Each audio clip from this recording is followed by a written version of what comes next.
Good morning. આપણે પાછલા લેક્ચરની અંદર જે જોઈ ગયા હતા કે સજીવોમાં જે કોષ છે, કોષ આપણે પાઠ ભણી રહ્યા છે. પાંચમો પાઠ સજીવોનો પાયાનો એકમ કોષ. કોષમાં કોષ કેન્દ્ર, કોષ પટલ વિશે ખ્યાલ મેળવી ગયા. હવે કોષની અંદરની વાત એટલે કોષની અંદરની વાત કરીએ આપણે તો માની લો મારી પાસે એક કોષ છે આવાનું,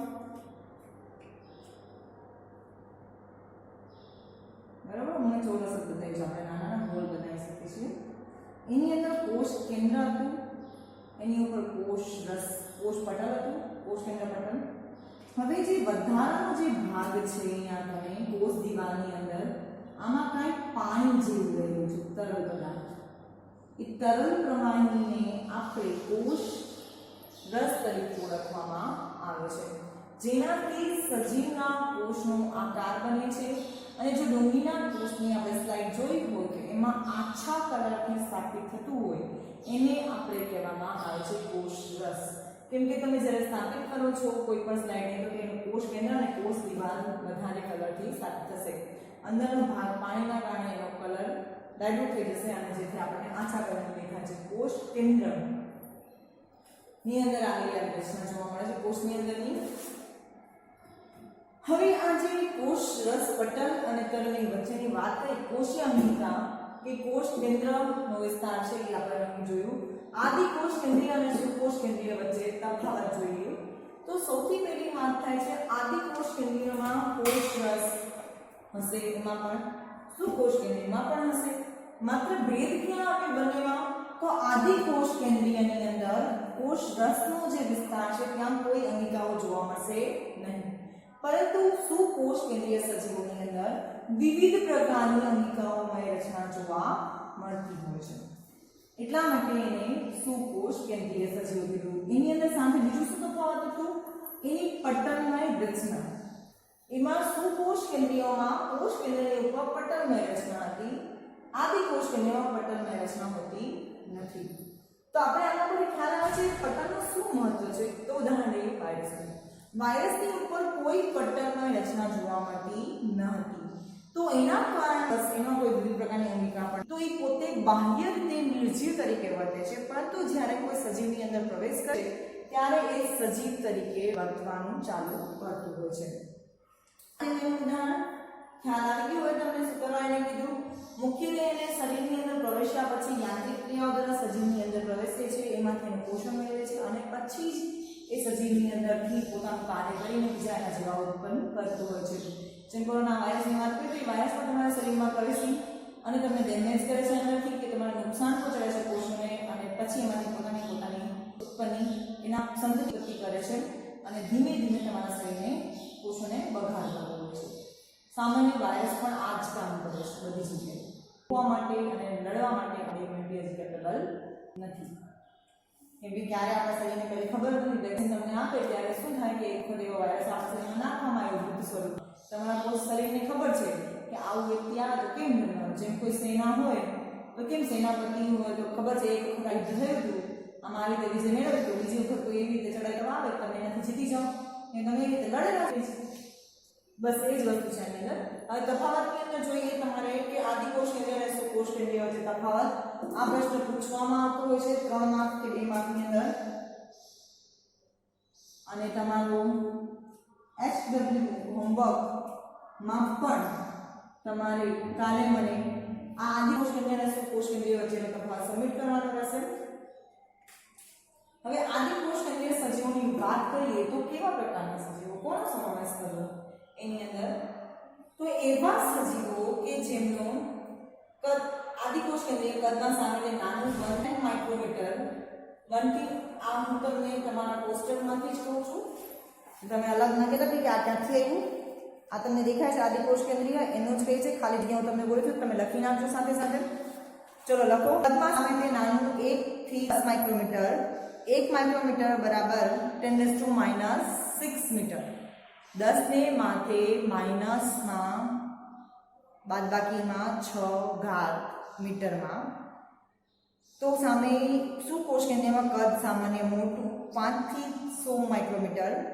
કોષ કેન્દ્ર પ્રદેશની વાત કરીએ તો ખાલી જગ્યા આપેલી છે તમને આદિ કોષ કેન્દ્રમાં, ત્યાં લખો કોષ કેન્દ્ર પ્રદેશ સુવિકસિત જોવા મળશે, સુસ્પષ્ટ જોવા મળશે અને કોષ કેન્દ્ર પટલ ગેરહાજર હોય છે. સુકોષ કેન્દ્રીય સજીવોમાં કોષ કેન્દ્ર પટલ પણ હશે, સુસ્પષ્ટ કોષ કેન્દ્રીય પ્રદેશ પણ જોવા મળશે. રંગસૂત્રો એકલ હશે. આમાં સુકોષ કેન્દ્રીયમાં એક કરતાં વધારે રંગસૂત્રો જોવા મળતા હોય છે. આદિકોષ કેન્દ્રીય સજીવો પટલમય અંગિકા ધરાવતા નથી, જ્યારે સુકોષ કેન્દ્રીય સજીવો પટલમય અંગિકાઓ ધરાવતા હોય છે. હવે કોષીય અંગિકાઓની વાત કરીએ તો કોષીય અંગિકાઓ શું છે? પ્રત્યેક કોષમાં પોતાના દ્રવ્યને બાહ્ય પર્યાવરણથી અલગ રાખવા પટલ ધરાવતા હોય છે. મોટા તેમજ જટિલ કોષો જેવા કે બહુકોષીય સજીવોમાં કોષોની તેમની જટિલ રચના અને કાર્યને પહોંચી વળવા માટે કોઈ પણ કાર્ય છે એને વિભાજિત કરી આપણે સ્કૂલ છે નાના ડિપાર્ટમેન્ટ રાખીએ. આ જે છે સ્કૂલમાં આ સ્કૂલનો primary section, higher secondary section અલગ અલગ રાખીએ છીએ આપણે. તેનું કારણ શું? એ કામને પહોંચી વળવા માટે એવી રીતે વ્યવસ્થા કરવામાં. એમાં ટીચર્સ પણ હોય સબ્જેક્ટના અલગ અલગ ટીચર, કેમ એક ટીચર બધાને સમજાવી શકતા. એમાં કામને સરળ બનાવવા માટે આપણે એવી ગોઠવણી કરી. એવી રીતે કોષની અંદર રાસાયણિક જૈવ રાસાયણિક પ્રક્રિયાઓ થતી હોય છે, પ્રોટીન્સ બનતા હોય છે. આ બધી પ્રક્રિયાઓને પહોંચી વળવું કેવી રીતે કરવું? રસોઈ બનાવે, ખાવાનું બનાવે, આમ કરે, પછી કપડાં ધોય. ઘરમાં મમ્મી એવું કરે ને, ઘરમાં એ પણ આપણે શું કરીએ, મમ્મી બધું કામ કરતા હોય પણ આપણે શું એને હેલ્પ કરીએ તો એ કામ જલ્દી થઈ જાય. એમ દરેક વ્યક્તિ ઘરમાં 100 જણા આવી ગયા તો પછી એક જણ કામ ન કરી શકે, એમાં 2-3 જણાની હેલ્પ જોઈએ, શું કામ સરળતાથી થઈ જાય. બસ એ જ રીતે આની અંદર પણ બધું કામ પહોંચી વળવા માટે કોષે પોતાની નિર્ણયની પટલમય અંગિકાઓની રચના કરી છે, જેના કારણે એનું કાર્ય સરળતાથી થઈ શકે છે. જ્યારે માઇક્રોસ્કોપની અંદર ઓબ્ઝર્વ કરવામાં આવે ત્યારે નાની નાની અંગિકાઓમય રચનાઓ પણ જોવા મળતી હોય છે, જેમાં નાની નાની રચનાઓ જોવા મળે છે જેની લાક્ષણિકતા આદિકોષ કેન્દ્રીય કોષથી અલગ છે અને તેમાં કોઈ આવી રચનાઓ જોવા મળતી નથી. આદિકોષ કેન્દ્રીય બેક્ટેરિયા યાદ રાખો, બેક્ટેરિયામાં માત્ર કોષ રસ અને કોષ કેન્દ્ર તેમજ કોષ પટલ 3 વસ્તુ હોય છે. કોષીય અંગિકામાં જોઈએ તો અંતઃકોષરસ ઝાડ, ગોલ્ગીકાય, લાઇસોસોમ, કણાપત્ર, રંજક કણો અને રસધાની એમ 1 2 3 4 5 6 અંગિકાઓનો સમાવેશ કરવામાં આવ્યો છે. તમે 6 અંગિકાઓ આપણે ભણવાની છે અને એટલી જ હોય છે, એના સિવાયની હોય છે એ પછી જોશું. આ અંગિકાઓ તમારે હમણાં ભણવાની છે, હાલ સ્ટડીમાં બીજી ડિટેલ આવે છે.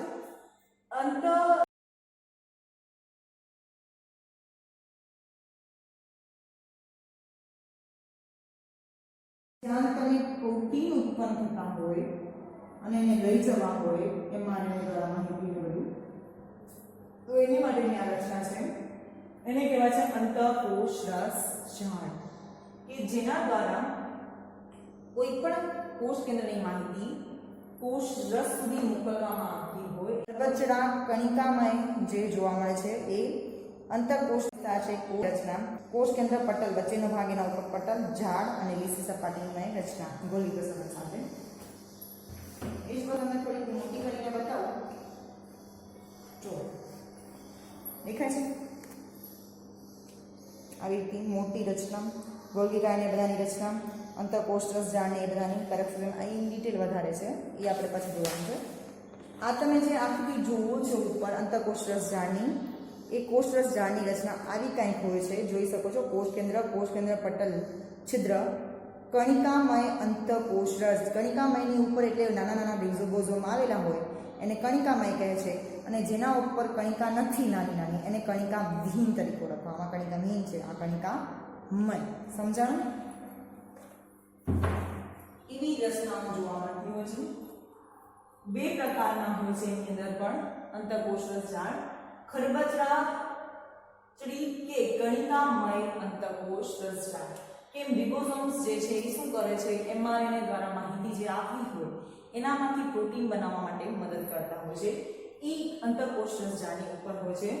જ્યારે એ જ અંતઃકોષરસ ઝાડની ઉપરની બાજુએ આવી રીતે જે રચના છે એમાં કોઈ જ પ્રકારના રિબોસોમ નથી, તો એને સ્મૂથ કે લીસી સપાટી ધરાવતા હોય છે, તો એને અંતઃકોષરસ ઝાડને લીસી સપાટીવાળા અંતઃકોષરસ ઝાડ તરીકે ઓળખવામાં આવે છે. જેનું મુખ્ય કાર્ય છે ચરબી અને લિપિડનું નિર્માણ કરવું.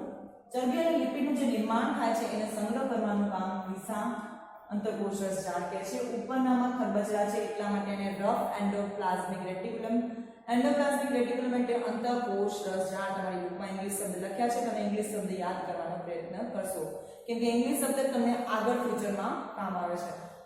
તો રફ એન્ડોપ્લાઝમિક રેટિક્યુલમ કહેવામાં આવે છે. તો લીસા અંતઃકોષ રસજાળને સ્મૂથ એન્ડોપ્લાઝમિક રેટિક્યુલમ તરીકે ઓળખવામાં આવે છે.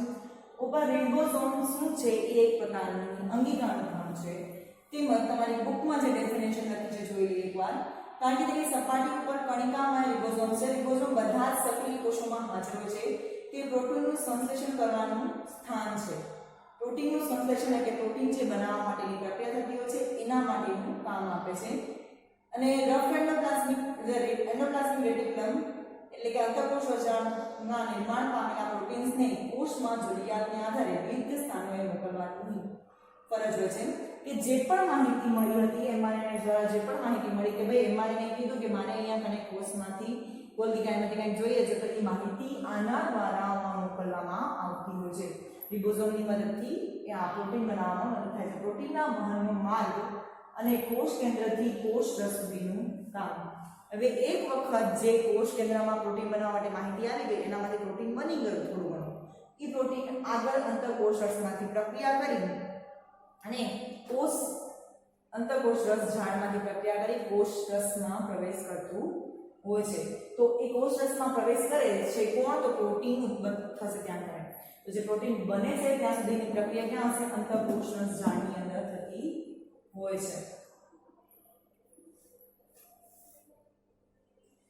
આમ કોષ કેન્દ્ર અને કોષ રસ વચ્ચે કોષ રસના વિવિધ પ્રદેશોમાં અંતઃકોષ રસ ઝાડ એ દ્રવ્ય મુખ્ય પ્રોટીન વહન માર્ગ અને અંતઃકોષ રસ ઝાડ કોષ રસીય બંધનની સપાટી પૂરો પાડે છે. પુષ્ઠવંશી પ્રાણીઓમાં યકૃતના કોષોમાં રફ એન્ડોપ્લાઝમિક રેટિક્યુલમ ઘણા વિષારી દ્રવ્યો અને દવાઓને બિન વિષારી બનાવવાની અગત્યની ભૂમિકા ભજવે છે.